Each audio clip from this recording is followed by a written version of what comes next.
Quel était l'objectif de Soumaïa radiallahu anha? Lui montrer quelque chose d'exceptionnel. Tu crois que tu vas nous mettre la pression par quoi? Par la vie ou par la mort? Par la soif ou par la faim? Tu te trompes. Nous avons en nous quelque chose qui te dépasse. Tu as le corps là, prends-le. Il y a la vie là, prends-la. Elle a regardé Abu Jahl dans les yeux et lui a dit, tue-moi si ça te fait plaisir. La ilaha illallah. Muhammad Rasulullah sallallahu alayhi wa sallam, lui il a été pris de rage. Subhanallah, il a pris une lance et il l'a poignardé directement dans son cœur. Radiyallahu ta'ala anha wa ardaha. Devant son fils et devant son mari. Aucune pitié, aucun état d'âme. Soumaïa, radiyallahu anha, elle s'écroule devant son fils, devant son mari. Imaginez, c'est Ammar. Il voit sa maman devant lui,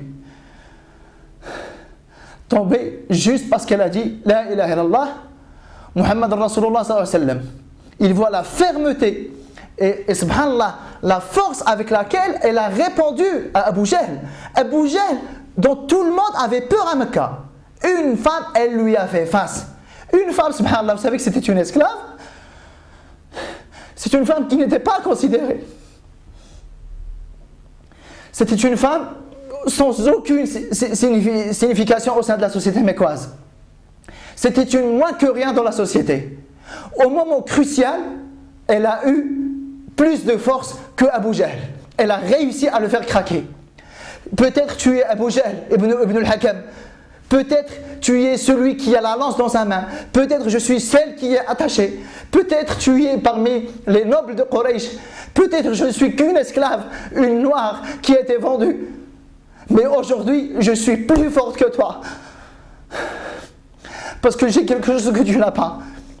Et si tu penses que par tes menaces, tu vas me vaincre, tu n'y arriveras pas. Regardez comment l'islam, il métamorphose les gens. Regardez comment l'islam, il a donné de la puissance à tous ceux qui étaient écrasés. Qui l'aurait cru? Qui aurait pensé 2 secondes qu'une esclave de 60 ans, de 70 ans, en position de faiblesse, elle allait tenir tête à une des têtes pensantes de Quraysh? Qui allait penser ça? Elle nous a donné ici une leçon pour l'humanité tout entière. Et honneur à elle. Et quelle merveille nouvelle pour elle. C'est le premier martyr de l'islam. C'est le premier sang qui a coulé. Ce sang pur de cette femme, subhanallah, dont personne ne voulait dans la société. Son sang, il est inscrit à jamais dans l'histoire humaine. Une vieille femme qui tient tête à un tyran. Le premier sang versé dans l'islam, celui de Soumaïa radiallahu ta'ala anha wa ardaha. Quand on dit que la première personne qui a soutenu Nabi sallallahu alayhi wa sallam, c'était une femme. Lorsqu'on dit que c'est la première qui a cru en lui, c'était une femme. La première qui a donné son sang pour la voie d'Allah ta'ala, c'est une femme.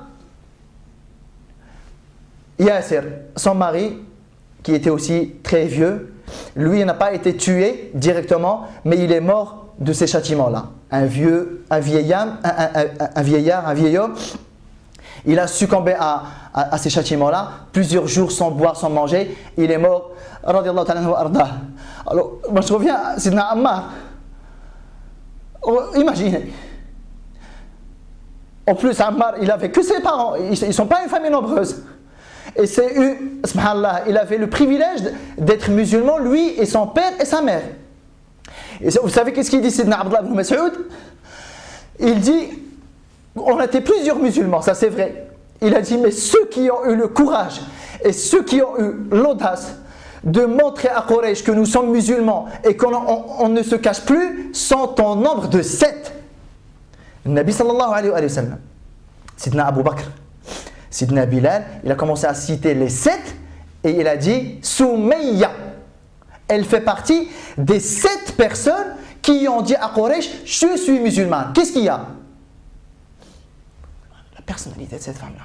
Et Ammar, radiyallahu anhu ardah, il voit ses 2 parents tomber, ils ont pris Ammar. Ils lui ont dit, regarde, il y a ta mère et ton père qui viennent de mourir.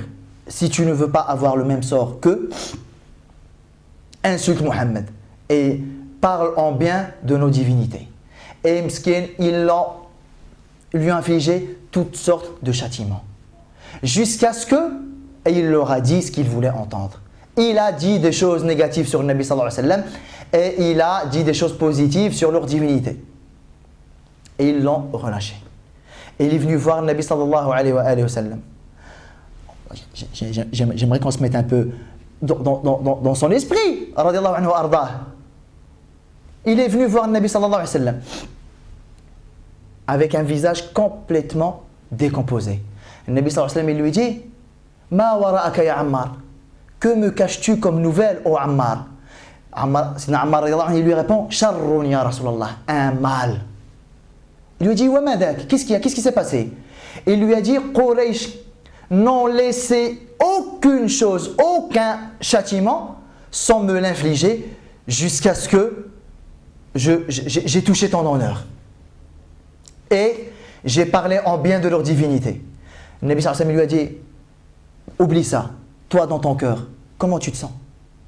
Il lui a dit: je sens que mon cœur, alhamdoulilah, il est rassuré, il est apaisé par l'iman. Il lui a dit: fa'in aadu fa'ud. Si jamais un jour ils te tombent dessus et ils essayent de te mettre la pression, redis-leur ce qui leur fait plaisir. Et Allah Ta'ala, il a révélé un verset pour parler de Sidna Ammar. Illa man ukriha wa qalbuhu mutma'innu bil iman. Ça veut dire Allah Ta'ala, il va tenir compte de ce que les gens auront dit de kufr, à l'exception de ceux qui ont été contraints de le dire en ayant un cœur serein. Un verset carrément qui parle de Sidna Ammar radiallahu anhu wa ardah. Sidna Bilal, vous connaissez tous son histoire, vous avez regardé Le Messager, le film, etc. Tout le monde a vu un peu ce qui lui est arrivé, la très connue scène de le rocher sur lui radiallahu anhu wa ardah. Bilal radiallahu anhu, pareil, un esclave. Il fait partie des 7 qui n'ont pas caché leur islam. Un jour, il a entendu son maître dire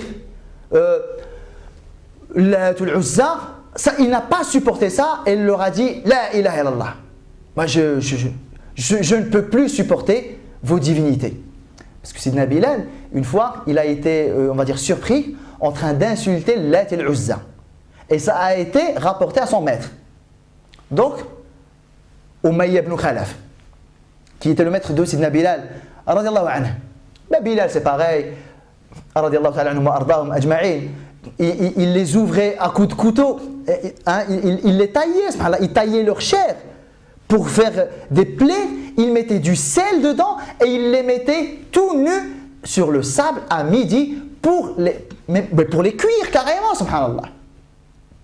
Alors Sidna Bilal, il a essuyé tout ça. Et à chaque fois, les coups de fouet, il est très connu pour sa parole. Ahadun ahad, ahadun ahad, ahadun ahad. Les coups de fouet, ahadun ahad. Le soleil, le sable brûlant, ahadun ahad. La faim, la soif, ahadun ahad. Les brûlures avec le feu. Vous savez qu'ils allumaient du feu, ils les jetaient dedans. Ahadun ahad, ahadun ahad. L'histoire du rocher qui est très connue, on pose ça sur sa poitrine, radiallahu anhu wa ardah. Et Umayya ibn Khalaf, le maudit, il vient voir Sidna Bilal et lui dit: je ne te laisserai pas jusqu'à ce que tu meurs ou que tu m'écroies et que tu insultes Muhammad. Et Sidna Bilal, il regarde Umayya et il lui dit: ahadun ahad, ahadun ahad. Et il lui rajoute le châtiment et il le regarde: ahadun ahad, pire que ça. Un peu comme Soumayya radiallahu anha. Il regarde Umayya ibn Khalaf et il lui dit: Wallahi, law a'lamu kalimatan hiya aghyadhu lakum laqultuha. Par Allah, si je savais qu'il y avait une parole qui vous nuirait et qui vous ferait mal et qui vous exciterait et qui vous énerverait et qui vous mettrait dans un état d'énervement, par Allah, je l'aurais dit. Là, c'est pareil. Sidna Bilal radiallahu anhu arda, Habashi, le noir, le non considéré, dont personne ne veut. Mais regardez l'islam, subhanallah, comment il accorde aux gens une estime de soi extraordinaire. Tu sais, Umayya ibn Khalaf, si tu regardes notre relation à toi et à moi avec les yeux de dunya, oui, je suis un esclave et tu es mon maître, mais moi l'islam, ce n'est pas ça qu'il m'apprend. L'islam, il m'apprend que avec le regard de l'akhira, nous sommes tous les deux des esclaves d'Allah Ta'ala. Et ça mettait la rage à Umayy ibn Khalaf. Et le châtiment qui augmente, et Sidna Bilal très apaisé, ahadun ahad. On va parler d'un troisième compagnon, radiyallahu ta'ala wa arda, qui s'appelle Mus'ab ibn Umayr. Sidna Mus'ab, radiyallahu anhu wa arda, c'était un homme d'une vingtaine d'années, un jeune homme d'une vingtaine d'années, très connu à Mecca. Pourquoi? Quelqu'un issu d'une famille très riche. Il était très gâté par ses parents. Tout ce qu'il voulait, il l'avait. Il est né dans un environnement où on lui refusait rien du tout. Les meilleurs habits. Lorsque on sentait du parfum, on savait que Mus'ab est passé par là. Parce qu'il mettait des parfums que personne ne pouvait se payer à Mecca. Il mettait des habits que personne ne pouvait se payer à Mecca. Il a entendu parler du prophète sallallahu alayhi wa sallam. Il a cru en lui alayhi salatu wassalam, et il a maintenu son islam secret et caché. Jusqu'à ce qu'une fois, il a été surpris en train de prier et on a rapporté ça à ses parents. Sa mère, elle était une femme très dure. Vous savez qu'est-ce qu'elle a fait? Elle a dit à Sidna Mus'ab radiyallahu anhu, ou tu renies la religion de Muhammad, ou alors on te fera. Il leur a dit, faites ce que vous voulez, moi je ne peux pas abandonner ça. Je ne peux pas. Alors sa mère, qu'est-ce qu'elle a fait? Premièrement, vous savez qu'elle l'a dépouillé de ses habits. Ben tu sais quoi? Les habits là que tu as là, c'est notre argent un peu quelque part. Ben enlève-les. Écoutez, elle l'a dépouillé de ses habits. Elle l'a renié. Elle l'a déshérité. Et elle l'a chassé de la maison. Et il s'est retrouvé avec, comme on va dire, une tunique faite avec juste des petits morceaux collés les uns avec les autres, complètement troués. Il s'est retrouvé dehors, radiyallahu anhu wa ardah. Regardez déjà à quoi il a renoncé. Pourquoi? Pour le Nabi sallallahu alayhi wa sallam, pour cette voie-là. Moi, ce qui m'intéresse aujourd'hui, on va voir que cet homme-là, Mus'ab radiyallahu anhu, qu'il a été complètement métamorphosé par la beauté de cette religion-là. Vous savez que Sidna Mus'ab radiyallahu anhu ardah, il a le privilège d'avoir été le premier ambassadeur du prophète sallallahu alayhi wa sallam. C'est le premier qui a été envoyé pour enseigner l'islam aux gens. Et vous savez que c'est lui qui a pris l'étendard le jour de Uhud. Le Nabi sallallahu alayhi wa sallam, il a dit, il est où Mus'ab? Il lui a dit, ha anada ya Rasulallah, me voici. Il lui a dit, aujourd'hui c'est toi qui prends l'étendard. Il prenait l'étendard avec sa main gauche et il se battait avec sa main droite. Il s'est fait couper son bras droit. Il a maintenu l'étendard avec juste le côté de son épaule droite pour pouvoir se battre. On lui a coupé le bras gauche. Il a tenu l'étendard avec ses deux épaules et il s'est fait tuer jusqu'à ce qu'il soit tombé mort dans la bataille de Uhud. Lorsque le Nabi sallallahu alayhi wa sallam, après la fin de la bataille, lorsqu'il tournait dans le champ de bataille avec ses sahaba pour voir qui est vivant, qui est mort, lorsqu'il a vu Sidna Mus'ab, radiyallahu anhu ardah, il a commencé à pleurer. Sahaba, ils lui ont dit, pourquoi tu pleurais, Rasulallah? Il leur a dit, je me souviens de lui à Mecca. Je me souviens de ce jeune. Il leur a dit, je n'ai jamais vu quelqu'un de plus riche que lui. Je n'ai jamais vu quelqu'un de plus beau que lui. Je n'ai jamais vu quelqu'un qui a vécu dans un environnement plus gâteur que lui. Je n'ai jamais vu quelqu'un avec des habits meilleurs que les siens.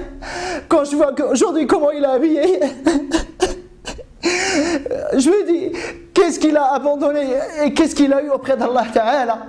Je suis content pour lui parce qu'il a bien compris que dunya ne sert plus à rien. Quand je vois comment il était et qu'est-ce qu'il a dû abandonner pour le message d'Allah Ta'ala. Vous savez que Sidna Mus'ab, au moment où il était mort, lorsqu'ils ont voulu le mettre dans un linceul, ils n'ont pas pu le couvrir parce que le peu de tissu qu'il a, lorsqu'on lui, subhanallah, couvrait la tête, on lui découvrait les pieds. Et lorsqu'on lui couvrait les pieds, on lui découvrait la tête. Et le Nabi sallallahu alayhi wa sallam, il pleurait. Il a dit les habits qu'il a, le parfum qu'il a. Le luxe dans lequel il vivait. Aujourd'hui, on est incapable de lui trouver, subhanallah, un linceul. Tout le monde a commencé à pleurer. Sidna Mus'ab radiyallahu anhu, vous savez ce que les Sahaba disent de lui? Ils disent que nous tous Sahaba, nous avons tous eu une part de notre récompense auprès d'Allah Ta'ala dans ce bas monde. Sauf Mus'ab, il a quitté ce bas monde sans rien du tout. Et Allah Ta'ala, il a révélé un verset pour lui. Dans Surat Al-Ahzab, من المؤمنين رجال صدقوا الله ما عاهدوا عليه. Il y a parmi les croyants des gens qui ont entièrement rempli leur contrat avec Allah subhanahu wa ta'ala. Regardez Mus'ab comment il était, le luxe dans lequel il était, regardez comment il a fini, subhanallah. On n'a même pas été capable de lui trouver un linceul. Mais quelle beauté, subhanallah. Qu'est-ce que c'est extraordinaire. Qu'est-ce qui a métamorphosé ces gens? La faim, la soif, les châtiments. Regardez Sidna Mus'ab, à quoi il a renoncé, subhanallah. À quoi il a renoncé. Jusqu'à ce que le Nabi sallallahu alayhi wa sallam lui-même, il en a pleuré. Il a dit, je n'ai jamais vu quelqu'un comme lui à Mecca.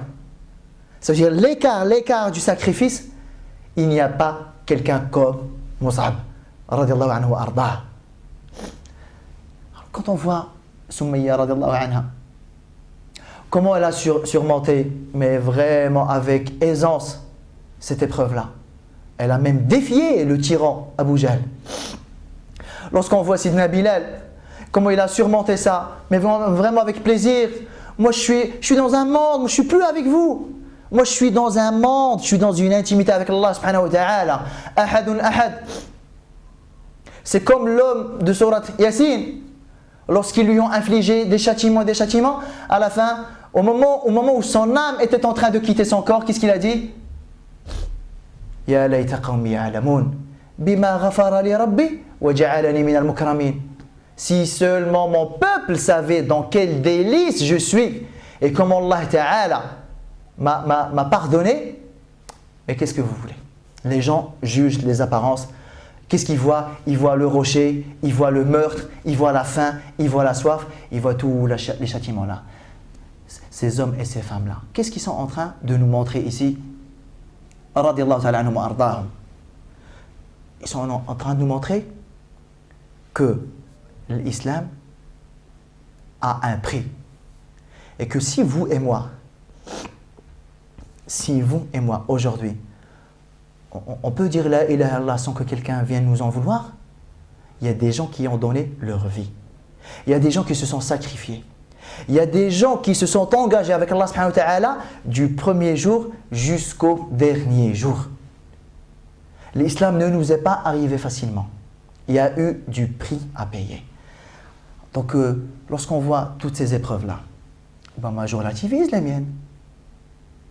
Honnêtement, qu'est-ce que moi j'ai vécu à côté de ça? Qu'est-ce que j'ai vécu à côté de ça, subhanallah? Rien du tout. Donc lorsqu'on parle de ces grands personnages, c'est d'abord pour relativiser nos épreuves à nous. Deuxièmement, quand on vous dit que dans les livres de Sira, que le Nabi sallallahu alayhi wa sallam, il a formé un noyau puissant, costaud, ben vous en avez la preuve ici. Tout le monde était capable de ça.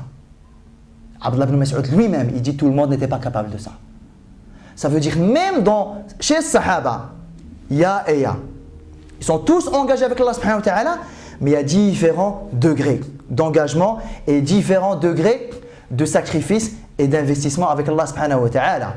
Il y a des gens qui sont morts. Lorsque nous aujourd'hui on entend l'adhan, lorsque nous aujourd'hui on se prosterne, il n'y a personne qui nous menace de nous tuer subhanallah pour ça. Pourtant, ça a été le cas pour ces gens-là. Donc le Nabi sallallahu alayhi wa sallam a bien fait de construire ce noyau-là. Parce que les épreuves auxquelles ils ont eu à faire face, c'était des épreuves extrêmement dures et extrêmement puissantes. Moi aujourd'hui, qu'est-ce que je retiens? Je retiens ça. Je retiens Sumayya, radiyallahu ta'ala anha wa ardaha, la première qui tombe dans la voie d'Allah Ta'ala. Je retiens Sidna Bilal, je retiens Sidna Musab, mais il y en a plein d'autres d'ailleurs dont on va parler les prochains épisodes. Mais les trois là, ils sont marquants juste pour qu'on se fasse cette idée-là. Quand on dit que, alhamdoulilah, oui, les musulmans, Sahaba radiallahu anhum, cette phase d'agression physique ne va pas les anéantir, ils s'en sortiront. Ça ne veut pas dire qu'ils n'ont pas vécu des choses atroces. Mais alhamdoulilah, lorsqu'on connaît l'issue de la situation, ils avaient pertinemment la certitude que l'issue de ça était exceptionnelle. Donc ça les a aidés à surmonter ça. Lorsque le Nabi sallallahu alayhi wa sallam, il est passé devant la famille de Sidna Ammar avec Yasir et avec Soumaïa radiallahu anhum, et qu'est-ce qu'il leur a dit alayhi salatu wassalam? Sabbaran ya ala Yasir, inna maw'idakumul jannah. Patience, ô famille de Yasir. Votre rendez-vous à tous les trois, subhanallah, c'est au paradis. Allahumma ghfir. Regardez le dua exceptionnel que le Nabi sallallahu alayhi wa sallam a fait pour la famille de Ammar. Si on pouvait sacrifier nos vies pour avoir dua de la part du prophète sallallahu alayhi wa sallam de cette manière-là, wallah, on le ferait. Il a dit Allahumma ighfir li ali Yasir. Ya Allah, pardonne à la famille de Yasir, wa qad fa'alt. Et je sais que tu l'as déjà fait. Est-ce que vous vous rendez compte, subhanallah? Vous êtes là. Imaginez Sidna Ammar et imaginez Yasir, imaginez Soumaïa, radiallahu anhum. Ils sont là et ils entendent. Ya Allah, pardonne à la famille de Yasir et je sais que tu l'as déjà fait. Mais tue-moi, c'est bon. Je suis prêt à partir. Je suis clean avec Allah subhanahu wa ta'ala. Est-ce qu'on réalise ça? Les gens là, ils n'étaient pas dans les mêmes repères que nous. On le verra après, subhanallah. Dans la bataille de Badr, dans la bataille de Uhud. Sahabi qui avait quelques dattes dans sa main, il était en train de les manger. Lorsqu'il a dit au prophète sallallahu alayhi wa sallam, Ya Rasulallah, qu'est-ce qui m'empêche d'aller au paradis? Il lui a dit juste les dattes là. Il a dit quoi, les dattes là? Il a jeté les dattes là, il a dit je veux même plus les manger, je veux rejoindre le paradis, subhanallah. C'est quoi cette métamorphose là? Si ce n'est pas l'éducation spirituelle, si ce n'est pas toutes ces années passées chez l'Arqam, si ce n'est pas tout cet amour pour le prophète sallallahu alayhi wa sallam, si ce n'est pas tout cet engagement à ses côtés, alayhi salatu wassalam. Lorsqu'on voit ce que le Nabi sallallahu alayhi wa sallam a subi, je suis qui moi? Lorsque je vois que le plus aimé d'Allah Ta'ala, il a subi ça, je suis qui moi? Donc les Sahaba ridwanullah alayhim, ils ont très bien intégré ça. Mais de toute façon, les enseignements qu'on va déduire de toute cette histoire-là, nous les aborderons, Inch'Allah Ta'ala, au prochain épisode. Wallahu ta'ala a'lam wa sallallahu sallam wa barak ala sayyidina Muhammad wa ala alihi wa ashabihi ajma'in walhamdulillahi rabbil alamin wa barakallahu ta'ala fikum.